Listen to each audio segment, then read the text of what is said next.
Hello दोस्तों, good morning. आज हम इस सेशन में रासायनिक अभिक्रिया एवं समीकरण से 30 प्रश्न करवाने हैं। जो 30 प्रश्न बहुत इम्पोर्टेंट है दोस्तों। पहला प्रश्न क्या है? श्वसन किस प्रकार की अभिक्रिया है? तो दोस्त, श्वसन जो होती है वो ऊष्माक्षेपी अभिक्रिया होती है। कैसे? तो देखिए, जब हम श्वसन में क्या होता है, ऊष्मा का उत्सर्जन होता है। कैसे? तो हम जब भोजन ग्रहण करते हैं तो उसमें उपस्थित कार्बोहाइड्रेट ग्लूकोज में टूटती है C6H12O6, और ये क्या करते हैं, ग्लूकोशिका में उपस्थित ऑक्सीजन से अभिक्रिया करके कार्बन डाइऑक्साइड और जलवाष्प का निर्माण करते हैं। इसके अतिरिक्त ऊष्मा की क्या होती है? प्राप्ति होती है दोस्त। तो श्वसन किस प्रकार की अभिक्रिया है? ऊष्माक्षेपी। चलिए दोस्त, आगे हम 2 नंबर पर बढ़ते हैं। देखिए 2 नंबर प्रश्न क्या कह रहा है दोस्त। 2 नंबर प्रश्न बिल्कुल आसान है। देखिए 2 नंबर प्रश्न कह रहा है, भोजन का पाचन किस प्रकार की अभिक्रिया है? देखिए भोजन का पाचन, तो भोजन का पाचन जो होता है वो विघटन अभिक्रिया होता है, जिसे अपघटन अभिक्रिया कहते हैं। इसका सही उत्तर क्या हो जाएगा? अपघटन। अपघटन अभिक्रिया का दूसरा नाम वियोजन अभिक्रिया भी है दोस्त। अपघटन अभिक्रिया का दूसरा नाम क्या है? वियोजन अभिक्रिया। अब दोस्त हम 3 नंबर प्रश्न पर जाते हैं। देखिए 3 नंबर प्रश्न क्या कह रहा है दोस्त। 3 नंबर प्रश्न कह रहा है, मेथेन का दहन किस प्रकार की अभिक्रिया? देखिए मेथेन का सूत्र क्या होता है दोस्त? CH4 होता है, और मेथेन जलती है ऑक्सीजन की उपस्थिति में। तो देखिए कार्बन डाइऑक्साइड और जलवाष्प का निर्माण होता है। तो देखिए कार्बन डाइऑक्साइड प्लस ऊष्मा की प्राप्ति होती है। हमको किसकी प्राप्ति होती है? ऊष्मा का। तो दोस्तों मेथेन का दहन किस प्रकार की अभिक्रिया है? तो ये हो जाएगा ऊष्माक्षेपी अभिक्रिया। सही उत्तर सी हो जाएगा। अब दोस्त हम आगे 4 नंबर प्रश्न पर बढ़ते हैं। आइए देखते हैं 4 नंबर प्रश्न क्या है। उपचयन अपचयन अभिक्रिया को क्या कहते हैं? देखिए इसका दूसरा नाम पूछ रहा है, उपचयन अपचयन। देखिए उपचयन यानी ऑक्सीडेशन और अपचयन मतलब रिडक्शन, ये दोनों मिलकर अंग्रेजी को बनाता है रेडॉक्स। तो उपचयन अपचयन अभिक्रिया का दूसरा नाम क्या हो जाएगा दोस्त? रेडॉक्स अभिक्रिया हो जाएगा। सही उत्तर इसका ए नंबर है। अब दोस्त हम 5 नंबर प्रश्न की ओर आते हैं। आइए 5 नंबर प्रश्न देखते हैं क्या कह रहा है। चिप्स के थैली में कौन सी गैस भरी जाती? चिप्स के थैली में दोस्त नाइट्रोजन गैस भरी जाती है। इसका सूत्र क्या होता है?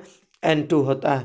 क्योंकि नाइट्रोजन गैस जो होती है, चिप्स जो होती है तेल और वसा से बने भोज्य पदार्थ होते हैं, अब वो ऑक्सीजन से जल्दी से अभिक्रिया करके उपचयित हो जाते हैं, खराब हो जाते हैं। इसलिए चिप्स को अधिक दिनों तक सुरक्षित रखने के लिए चिप्स के थैली में कौन सा गैस भरी जाती है दोस्त? नाइट्रोजन। नाइट्रोजन का सूत्र क्या होता है? N2।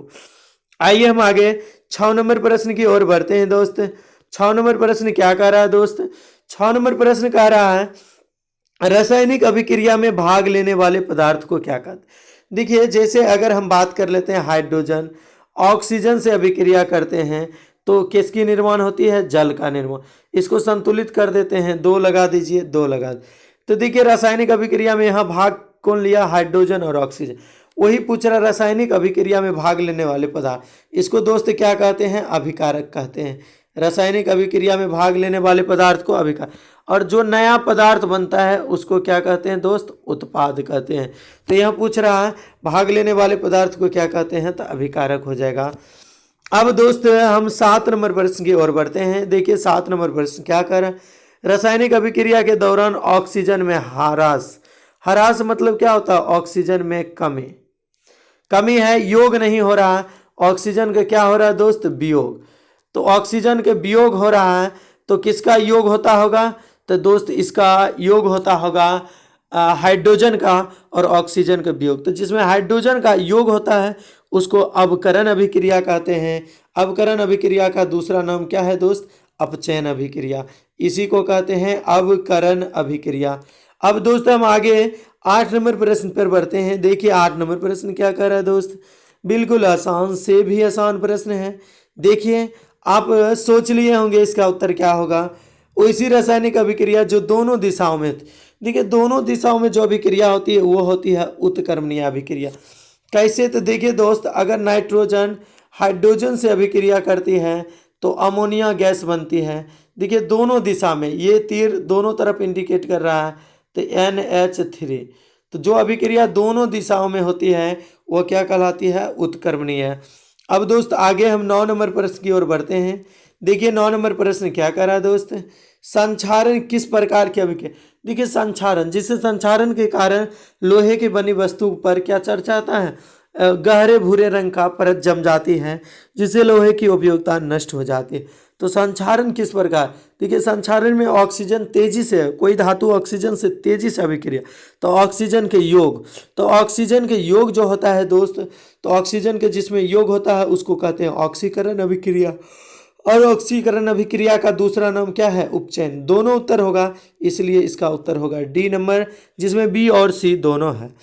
अब दोस्त हम 10 नंबर प्रश्न की ओर जाते हैं। देखिए 10 नंबर प्रश्न क्या कर रहा है दोस्त? वैसे पदार्थ जिनकी उपस्थिति में अभिक्रिया की दर बढ़ जाती है। देखिए अभिक्रिया की दर उत्प्रेरक के कारण बढ़ती है। किसके कारण दोस्त? उत्प्रेरक। अब दोस्त हम आते हैं 11 नंबर प्रश्न पर। 11 नंबर प्रश्न कह रहा है कली चूना का अनुसूत्र। देखिए कली चूना जो हम लोग मार्केट से खरीदते हैं, बाजार से खरीदते हैं, तो कली चूना का सूत्र होता है CaO। सूत्र क्या होता है दोस्त? CO। और इसका रासायनिक नाम क्या होगा? Ca से कैल्शियम और O से ऑक्साइड, तो इसका रासायनिक नाम क्या होगा दोस्त? कैल्शियम ऑक्साइड होगा। किसका? कली चूना का। आइए हम आगे बढ़ते हैं दोस्त। आगे आपका प्रश्न क्या कर रहा है दोस्त? आगे आपका प्रश्न कह रहा है कॉपर सल्फेट के विलयन किस रंग? देखिए कॉपर सल्फेट के सूत्र CuSO4 होता है। और कॉपर सल्फेट के विलयन जो होता है दोस्त किस रंग का होता है? नीला रंग का होता है। जबकि अगर फेरस सल्फेट की बात कर दे FeSO4, ये दोस्त किस रंग का होता है? हरा रंग का होता है। आइए हम आगे बढ़ते हैं दोस्त।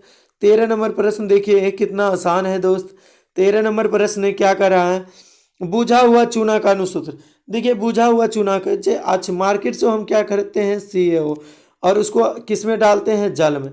तो जल से अभिक्रिया करते हैं तो ये बनते हैं CaOH का होल टॉय। तो देखिए बुझा हुआ चूना इसी को कहते हैं, क्योंकि हम पानी में डालते हैं तो वह जलने लगते हैं, उसके बाद बुझ जाते हैं। बुझा हुआ चूना का अनुसूत्र क्या होता है दोस्त? CaOH का होल ट्वाइस। बी नंबर सही उत्तर होगा। इसका रासायनिक नाम क्या होगा? Calcium hydroxide. क्या होगा दोस्त? बुझा हुआ चूना का रासायनिक नाम कैल्शियम हाइड्रोक्साइड। आइए दोस्त हम 13 नंबर प्रश्न जान चुके हैं। अब 14 नंबर प्रश्न, रासायनिक अभिक्रिया के उपरांत जो नया पदार्थ बनता है उसे, देखिए दोस्त जो नया पदार्थ बनता है उसे उत्पाद कहते हैं। उत्पाद का ही दूसरा नाम प्रतिफल, इसलिए इसका उत्तर हो जाएगा डी नंबर हो जाएगा, जिसमें ए और बी दोनों हो जाएगा। डी नंबर देखिए दोस्त, डी दिया हुआ तो डी का ही है, ऐसे सी होनी चाहिए यहाँ। दोस्त आगे बढ़ते हैं यहाँ से 15 नंबर प्रश्न पर बढ़ते हैं। देखिए 15 नंबर प्रश्न हो गया दोस्त। अब हम 16 नंबर प्रश्न की बात कर लेते हैं। इनमें से कौन सूर्य के प्रकाश में विघटित? देखिए दोस्तों सूर्य के प्रकाश में जो विघटित होता है सिल्वर ब्रोमाइड और सिल्वर क्लोराइड। तो इसका उत्तर क्या हो जाएगा दोस्त? बी और सी दोनों हो जाएगा। अब दोस्त हम आगे बढ़ते हैं 17 नंबर प्रश्न में। 17 नंबर प्रश्न देखिए दोस्त क्या कह रहा है। 17 नंबर प्रश्न कह रहा है इनमें से कौन अवकारक? देखिए हाइड्रोजन जो होगा क्या होगा दोस्त? अवकारक होगा। आप अवकारक में आप जानते हैं अवकरण अभिक्रिया, जिसमें हाइड्रोजन का योग होता है और ऑक्सीजन का क्या होता है? वियोग होता है। और ऑक्सीकरण अभिक्रिया में ऑक्सीजन की योग होता है और हाइड्रोजन का क्या होता है दोस्त? वियोग होता है। आइए दोस्त हम आगे बढ़ते हैं 18 नंबर प्रश्न की ओर। देखिए 18 नंबर प्रश्न क्या कर रहा है दोस्त? कह रहा लोहे की बनी वस्तुओं पर चढ़ने वाले जंग या परत किस रंग के होती है? देखिए लोहा पर चढ़ता है तो आप घर में अनुभव किए होंगे, देखे भी होंगे, वो किस रंग होता है? गहरे भूरे रंग।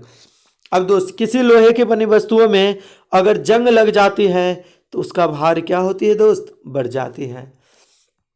आइए दोस्त 19 नंबर प्रश्न पर। 19 नंबर प्रश्न भी बिल्कुल आसान है दोस्त। जिस रासायनिक अभिक्रिया में अवक्षेप का निर्माण। देखिए दोस्त अवक्षेप क्या होता है? जो जल में नहीं घुलता है। जल में अविलय पदार्थ को क्या कहते हैं दोस्त? अवक्षेप कहते हैं। जैसे जल में आप दोस्त NO3। सोडियम नाइट्रेट को घुलाएंगे तो ये नहीं घुलेंगे, तो ये क्या है दोस्त, अवक्षेप हैं। तो अवक्षेप बनेगा, अवक्षेपण अभिक्रिया कहलाएगा। इसका उत्तर सही क्या हो जाएगा, बी। अब दोस्त हम आते हैं 20 नंबर प्रश्न पर। देखिए 20 नंबर प्रश्न क्या कर रहा है दोस्त, कह रहा साग सब्जियों का विघटन होकर कंपोस्ट बनना किस प्रकार की अभिक्रिया है। देखिए साग सब्जी अपघटित होकर, क्षय होकर, विघटित होकर कंपोस्ट बनाते हैं, ये किसका उदाहरण होगा, तो ये दोस्त उदाहरण होगा उसमें क्षेपीय अभिक्रिया का। अब दोस्त हम 21 नंबर प्रश्न की ओर जाते हैं। देखिए 21 नंबर प्रश्न क्या है दोस्त, 21 नंबर प्रश्न कह रहा है कि हाइड्रोजन आयोडाइड, यहाँ तीर होता है, देखिए यहाँ भूल चूक हो गया। हाइड्रोजन आयोडाइड को जब हम सूर्य के प्रकाश में उपस्थिति में अभिक्रिया कराते हैं तो हाइड्रोजन और क्लोरीन गैस बनता है। तो ये कौन सा अभिक्रिया होगा, प्रकाशीय अपघटन होगा। टूट रहा था अपघटन, और सूर्य की प्रकाश की उपस्थिति में होती है, इसलिए प्रकाशीय। आइए दोस्त हम 22 नंबर प्रश्न की ओर आते हैं। क्या होता है जब कली चूना को जल में, अभी तुरंत हम आपको बताएं कुछ समय पहले, देखिए कली चूना मार्केट से ये खरीदते हैं, कली चूना को जल में डाल देंगे तो दोस्त क्या बनेगा, बुझा हुआ चूना बनेगा, जिसको हम दूसरे शब्द में क्या कह सकते हैं, बुझा हुआ चूनक, कैल्शियम हाइड्रोक्साइड। तो क्या होता है जब कली चूना को जल में डालते हैं तो बुझा हुआ चूना बनता है, इसी का नाम रासायनिक नाम है कैल्शियम। इसका सही उत्तर सी हो जाएगा, जिसमें ए और बी होगा। दोस्त हम 23 नंबर प्रश्न पर बढ़ते हैं। देखिए 23 नंबर प्रश्न क्या कर रहा है दोस्त, रासायनिक समीकरण अभिक्रिया का, देखिए रासायनिक समीकरण अभिक्रिया का ये सांकेतिक रूप है, संकेत को दर्शाता है। जैसे हाइड्रोजन के H संकेत होता है, और लेकिन संयोजकता कितना होता है, 1। दोस्त आगे हम 24 नंबर प्रश्न पर आते हैं। देखिए 24 नंबर प्रश्न क्या कर रहा है दोस्त, संगमरमर का अनुसूत्र होता है। देखिए संगमरमर का अनुसूत्र होता है CaCO3, CaCO3। ई हुआ कैल्शियम, और ये क्या होगा, कार्बोनेट, यानी कैल्शियम कार्बोनेट को ही संगमरमर कहा जाता है। दोस्त आगे बढ़ते हैं 25 नंबर प्रश्न में। 25 नंबर प्रश्न देखिए दोस्त, 25 नंबर चूने पत्थर, चूना पत्थर वही संगमरमर को ही कहते हैं, CaCO3 चूना पत्थर। और जब चूना पत्थर पर उष्मा देते हैं तो कैल्शियम और क्या बन रहा है दोस्त, कैल्शियम ऑक्साइड और बन रहा है कार्बन डाइऑक्साइड। तो इस प्रकार तो इस अभिक्रिया को क्या कहते हैं, तो इस अभिक्रिया का दोस्त चूना पत्थर था ना, ये अभिक्रिया हो जाएगा वियोजन अभिक्रिया, क्योंकि एक पदार्थ क्या हो रहे हैं, टूट रहे हैं। अब दोस्त आगे हम 26 नंबर प्रश्न पर आते हैं। 26 नंबर बिल्कुल आसान सा प्रश्न है दोस्त, करा वैसी अभिक्रिया जिसमें अभिकारकों के बीच आयनों का आदान प्रदान, अगर आयन का आदान प्रदान होगा द्विविस्थापन अभिक्रिया, डबल डिस्प्लेसमेंट रिएक्शन होगा दोस्त। अब दोस्त हम 27 नंबर प्रश्न की ओर अग्रसर रहेंगे। अब देखिए NO2 का धुआं किस रंग का, देखिए NO2 का जो धुआं होता है दोस्त, वो होता है NO2 का धुआं वो भूरे रंग का होगा। किस रंग का होगा दोस्त, भूरे रंग का। आइए दोस्त 28 नंबर प्रश्न पर आते हैं। 28 नंबर प्रश्न क्या कह रहा है दोस्त, 28 नंबर प्रश्न, भोजन में कार्बोहाइड्रेट के टूटने पर ग्लूकोज का निर्माण होता है। इसका C6H12O6। ग्लूकोज में हाइड्रोजन के 6 परमाणु, कार्बन के 7 और ऑक्सीजन के कितने होते हैं, 6। तो दोस्त ग्लूकोज होगा अगर भोजन में कार्बोहाइड्रेट का निर्माण होता है तो। अब दोस्तों 29 नंबर प्रश्न पर आए हैं। 29 नंबर प्रश्न बिल्कुल आसान है दोस्त। देखिए 29 नंबर प्रश्न क्या कर रहा है, संयोजन एवं वियोजन अभिक्रिया एक दूसरे के दोस्त क्या होता है, विलोम होता है। ऑप्शन में देखिए विपरीत भी दिया हुआ, तो इसका सही उत्तर हो जाएगा डी, जिसमें होगा ए और सी। आइए दोस्त हम आगे बढ़ते हैं 30 नंबर प्रश्न पर। 30 नंबर प्रश्न क्या कर रहा है दोस्त, संक्षारण के कारण तांबे पर चढ़ने वाली परत, तांबे पर जो चढ़ती है परत वो क्या होता है, हरे रंग का होता है। तो दोस्त आप 30 प्रश्न, विश्वास करते हैं कि आप 30 प्रश्न अच्छे से समझे होंगे। चलिए फिलहाल के लिए बाय बाय, फिर हम अगले वीडियो में मिलते हैं। धन्यवाद।